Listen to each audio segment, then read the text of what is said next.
Christy, paki-follow up nga rin to si Andrea Segreto. Sabihin mo para dun sa check-up ng anak niya this weekend. Sige po. Okay. Thank you.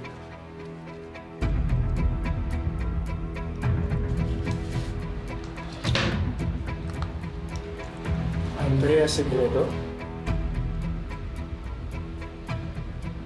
Oo. Bakit? Wala. Baka pamilyar lang yung pangalan. Pero hindi ko maalala sa kung narinig eh.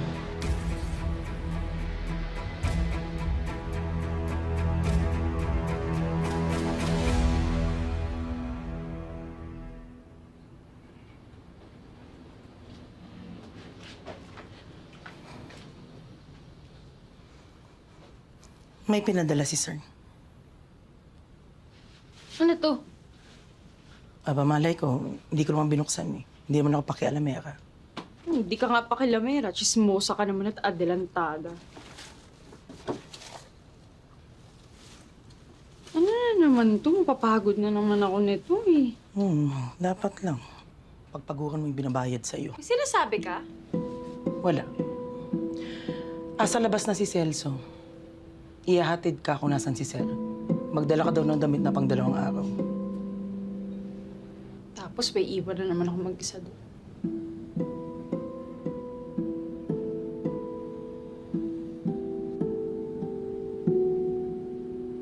Eto, kunin mo na to kahit sa sweldo na yung bayad. O, bagay na bagay sa kulay mo. Ayan, buy one, take one yan. Huy, Ha? Andrea, bawal yan dito. Sige, Andrea, mamaya na balik kami. Ano ka ba? Bawal yan dito.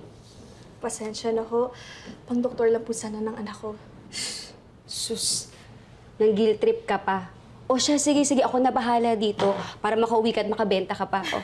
Talaga? Oh, ito, akin na to, kukunin ko na to. Sige, may discount ka dyan, ha? Salamat. Okay, sige. Salamat.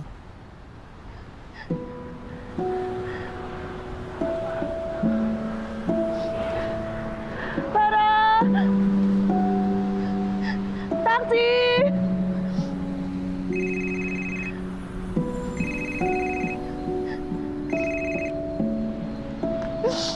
Hello? Hello, sis. Nasaan ka? Andito na yung mga order mo. Sis, pwede bang cancel na lang muna? Hoy! Bakit? Ano nangyari?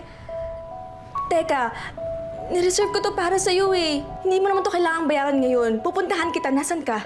Sis, wala na kasi akong pambayad eh.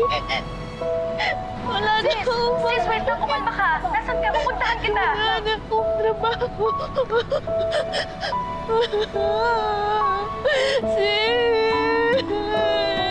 Hintayin mo ako ha. Sige, bye-bye.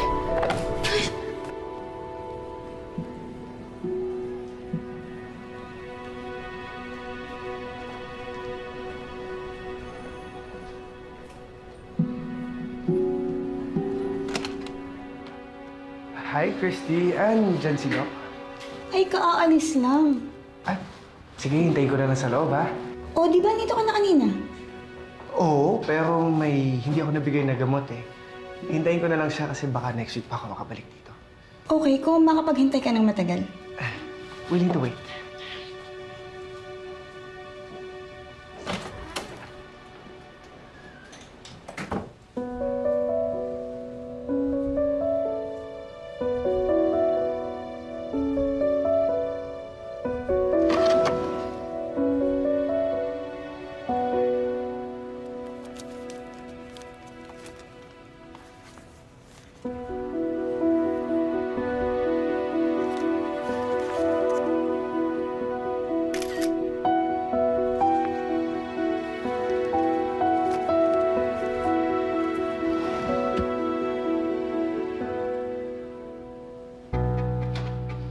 Sige, Christy, una na ako, ha?